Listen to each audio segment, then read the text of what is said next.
Hello ladies and gents, Jack here, and in today's video we're going to see if the Order 1886 has got game. I'm sure you've heard a lot about this game since its release a few days ago, especially regarding the length of it. I completed it yesterday in one sitting, making some notes as I went along, and hopefully this video will help you to decide if it's something you'd be interested in playing or saving your money on. What's the game all about then? Very briefly, it's a single player only third person shooter developed by Ready at Dawn, released exclusively for the PlayStation 4. It's set in an alternate history London where an order of knights keep all of the world safe from half-breed monsters who are a combination of animal and man. They're basically lycans, werewolves and vampires. And you play as one of these knights named Sir Galahad, whose mustache game is on point by the way, and throughout the game you fight rebels, half-breeds and uncover a dangerous conspiracy. And that's all about you need to know. The plot is very simple and easy to follow along. So what's the game like then? Well, for me, it's incredibly polarizing. There's equal parts I love and hate about this game.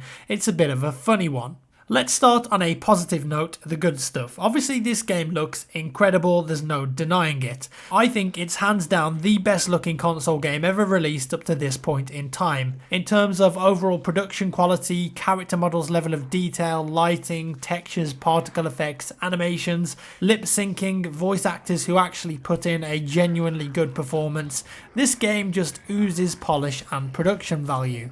And this is what it actually looks like in real time whilst you're playing. It's an incredible demonstration of how powerful the new consoles are. And if we have a game that looks this good only 1 year and a bit after release, it's tantalizing to think how good games might look in 3 years time. There's moments you're playing the Order 1886 and you sit back and go, holy crap, this is real time, I'm actually controlling this, but it looks like a pre-rendered CGI movie. I'm not exaggerating, it looks amazing.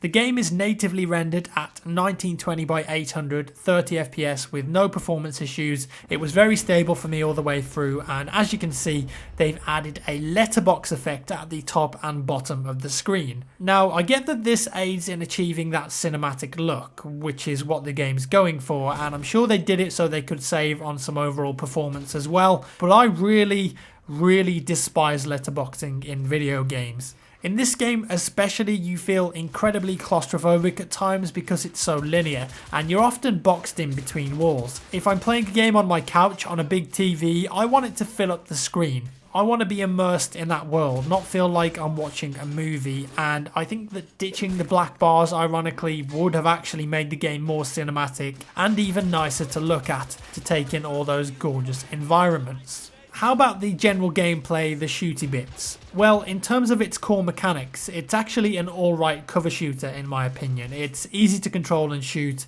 you don't get stuck on anything, the camera keeps up alright. Obviously it borrows heavily from games like Gears of War, where you enter an area, you take cover behind some conveniently placed walls, and then pick off bad guys who are hiding behind conveniently placed walls. Unfortunately though, most of the level design is so linear and sectioned off that you really only need to sit in one position and complete a wave of enemies to move on to the next section of the level. What makes it worse is that the AI in this game is average at best. They'll either run straight towards you one at a time or hide behind cover until you run at them. They don't ever really work together to flank you. Overall, the combat in this game is uninspired and not challenging in the slightest. In fact, the whole game is a frightfully linear experience. When I wasn't fighting, I'd be holding forward and then tap X occasionally to jump over an obstacle. There are so many locked doors and dead ends here, no room for the player to explore whatsoever, apart from a few collectibles which you can pick up and meaninglessly rotate with your thumbstick. The gameplay is also broken up with meaningless cutscenes. The first hour is 25 minutes gameplay, 35 minutes cutscenes. Seriously, you'll take control of the character, walk forward, press triangle to open a door, and then you'll get a minute-long cutscene.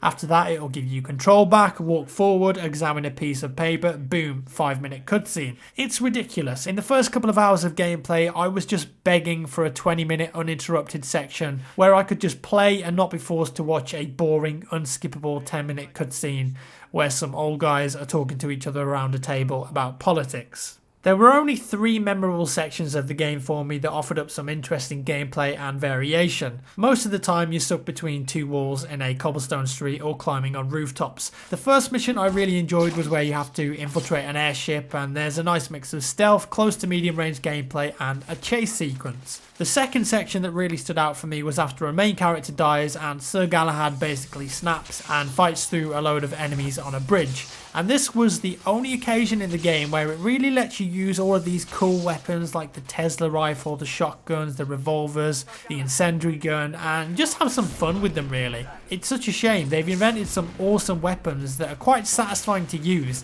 but you very rarely get to actually play the game and play around with them. And the third section that I enjoyed was towards the end of the game as you stealth your way into a lord's mansion, taking out enemies one by one, eventually entering and getting into a hectic firefight. Unfortunately, the rest of the game is full of bad choices and shallow, unexpected quick-time events that can easily be failed. I just can't understand how some stuff made it into the game. You walk into several rooms and have to press triangle to search set locations until you trigger the correct discovery. Incredibly boring. Or this, for example, you have this particular fight 3 times during the game. On 3 separate occasions, you're in a room full of boxes and 3 lichens take it in turns to run at you, knock you over and run away. You dodge, you shoot them, eventually they go down and you can walk up to them and knife them by pressing triangle. 3 times, the exact same thing happens 3 times on 3 separate occasions. Also, the boss fight versus the Elder Lycan, this big werewolf dude, that happens twice, but the second time it's a different character. Exact same thing twice, there's no tension, tactics or player choice in the boss fights. You're just locked in a quick time event where you dodge with the right thumbstick and attack with R2. How incredibly disappointing. They do a great job of making the Elder Lycan menacing and scary. He's got a great voice and then, oh, sorry guys, it's just an annoying QuickTime event, and then you kill him.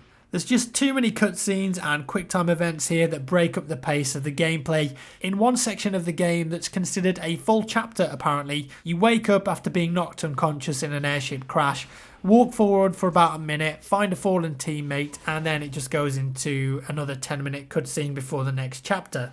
As for the length of the game, it took me 6 hours and 15 minutes to complete it on normal difficulty, about 40% of which is cutscenes, remember. I wasn't rushing, I did some light exploration when I could, which was not very often due to the linear nature of the game. And that's it really, there's absolutely zero replayability here. No multiplayer, which is a shame, that could have been pretty neat with a couple of well thought out maps and game modes. No vast amount of collectibles, no mini games, no new game plus. You get around 6 to 7 hours playtime and that's it. This game will set you back $60 in the US and £45 in the UK. Is it worth that for the playtime you get? I'd say probably not. And if you're thinking about getting this game, I'd definitely advise renting it rather than buying it, or wait until it's on sale, because trust me, you'll play it once and never again. The Order 1886 certainly does a good job of demonstrating the power of the new consoles, and the artists and programmers who made this game should be applauded for their skill, but as a game, it's just an okay cover shooter slash interactive movie at best. I will say though, if you can get over the first couple of hours, which are chock full of boring cutscenes and quick time events, the second half of the game picks up and actually lets you play for a bit, and there is some fun to be had. There's a bit more variation in the gameplay, you learn a lot more about the story, lore and fantasy towards the end. It kind of gets interesting. If I were you though, I'd save your money for now and wait for the inevitable sequel for this game. It'll certainly be a lot more of a game than this ever was. Thanks for watching guys, hope this helped you out. Give me a thumbs up if you enjoyed the video and I'll see you in the next one.